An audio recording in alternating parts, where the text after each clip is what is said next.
Programang ito ay rated SPG. Striktong patnubay at gabay ng magulang ang kailangan. Maaaring may masiselang tema, lengguwahe, karahasan, sexual, horror o droga na hindi angkop sa mga bata. Sa huling araw ng Lilet Matias, Attorney at Law, isang nakakakilabot na kaguluhan ang umabot sa rurok ng drama na nagdulot ng matinding tensyon at takot sa mga karakter. Lahat ng mga pangarap ni Lilet, Ramir at Tinang Ses ay nauurong sa harap ng matinding pagsubok na ipinataw ng malupit na si Patricia. Habang ang mga pulis ay patuloy na nagsasagawa ng operasyon upang mahuli si Patricia at ang kanyang mga kasabwat, ang laban para sa katarungan ay hindi pa rin tapos. Isang masalimuot na pagsubok ang dumaan kay Lilet Matias, isang abogadang matapang na lumaban para sa mga karapatan ng iba.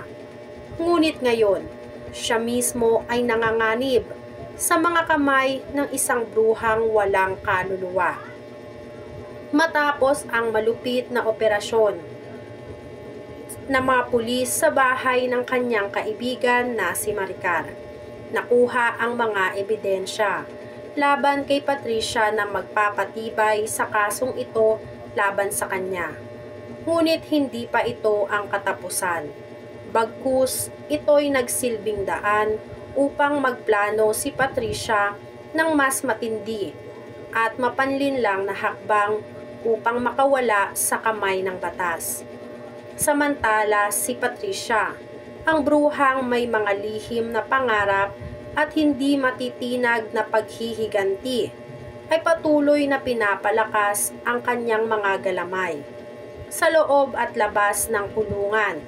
Sa kanyang manipulasyon, nagawang kumbinsihin ng kanyang alalay na si jail guard na sumama sa kanya sa isang masamang plano, ang pagtakas mula sa kulungan. Ngunit hindi inaasahan ng lahat, ang kanyang plano ay nauurong nang dumating ang mga pulis at tinambangan sila sa kalsada. Ngunit kahit sa kabila ng ganitong laban, tila hindi pa tapos si Patricia. Habang ang mga pulis ay nagmamadali upang habulin siya, si Patricia ay patuloy na nagpapakita ng kanyang kakayahan sa pagpaplano ng mas matinding mga hakbang. Pagtakas mula sa kulungan, pandaraya sa kanyang mga kasamahan, at ang kanyang hindi matitinag na balak ay nagsisilbing matinding pagsubok sa mga kapulisan at sa mga karakter na nakapaligid sa kanya. Mabilis na kumakalat ang balita tungkol sa kanyang pagtakas at napagtanto ng mga kapwa niya bihag na si Lilet, Ramir at Tinang Ses ay malalim na nanganganib sa kamay ni Patricia. Ngunit hindi nagtagal, sumiklab ang mga sunog na inihanda ni Patricia. Sadyang nais niyang magsimula ng isang malupit na paghihiganti sa mga taong pinaasa siya at nagdulot ng sakit sa kanya. Sa isang matinding laban ng buhay at kamatayan, nagmistulang isang trahedya ang bawat hakbang ng mga bida upang makaligtas. Hindi lang laban para sa buhay ni Lilet at ng kanyang pamilya, kundi pati na rin laban sa matinding takot at paghihiganti na gumugulo sa isipan ni Patricia. Habang patuloy na lumalakas ang apoy sa bahay na pinagdalhan kay Lilet, Ramir at Tinang Ses, ang kanilang kaligtasan ay nagiging isang malaking tanong. Nakatakas na ang tensyon at ang mga pulis ay mabilis na dumating upang mailigtas ang mga bihag at hulihin si Patricia. Ngunit sa kabila ng mabilis na aksyon ng mga kapulisan, tila ba bawat segundo ay nagiging isang pagsubok para sa mga buhay ng mga bihag. Si Lilet, na halos mawalan na ng lakas, ay nakakaranas ng matinding takot sa harap ng apoy at usok na nagsisilbing hadlang sa kanilang kaligtasan.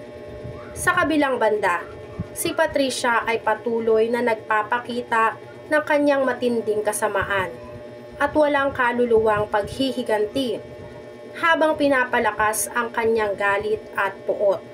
Siya ay nagiging isang masamang anino na walang sinasanto, handang mamatay at mangwasak. Sa kabila ng lahat ng ito, nagsimula ng magplano ang mga pulis upang maghatid ng katarungan at protektahan ang mga inosenteng buhay.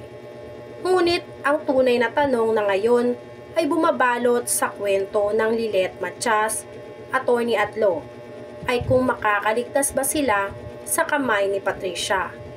Ang mga huling minuto ng kwento ay nagiging puno ng emosyon, pagkabigla at pag-asa. Ang mga pulis na nangunguna sa paghahanap sa bruhang si Patricia ay patuloy na nagsisikap upang mahanap ang mga bihag at mapanagot ang mga kasabwat sa krimen. Hindi pa tapos ang kwento. Sa bawat saglit, ang buhay at kamatayan ay naglalaban. At ang tunay na katarungan ay nananatili sa hangin. Ang masalimuot na trahedya ay nagiging isang buhay na alaala para kay Lilet at sa mga tao sa paligid niya. Sa kabila ng mga pagsubok at sakit, isang malaking tanong ang bumangon: makakamtan pa kaya nila ang hustisya o magtatagumpay si Patricia sa kanyang malupit na paghihiganti? Ang Lilet Matias, Atty. Atlo ay isang kwento ng hindi matitinag na katapangan, paghihiganti at ang laban ng katarungan laban sa kasamaan. Kung gusto nyo pang makita kung paano magtatapos ang lahat ng ito, abangan ang susunod na mga kaganapan sa istoryang ito, dahil marami-rami pa tayong aabangan bilang finale ng Atty. Lilet Matias. Dahil dito, papasok pa nga sa eksena itong si Dingdong Dantes, nagaganap bilang presidente ng Pilipinas o presidente nga nitong mga attorney. Dahil kikilalanin pa nga itong si Lilet bilang outstanding woman in the world. Ito nga ang pinaka-ending nitong Lilet Matias, Atty. Atlo, ang pagiging maka-eksena nga itong si Dingdong Dantes nitong si Lilet Matias. Dahil kikilalanin nga itong si Lilet bilang outstanding woman. Dito nga ay abangan natin kung tuluyan ngang makukulong itong si Patricia o manlalaban nga ito sa mga kapulisan. Yan nga ang mga kaganapan at mga dapat nating abangan dito sa Lilet Matias. Kung gusto nyo pa ng mga ganitong klaseng video ay mag-subscribe at i-like itong video na to. Maraming salamat po.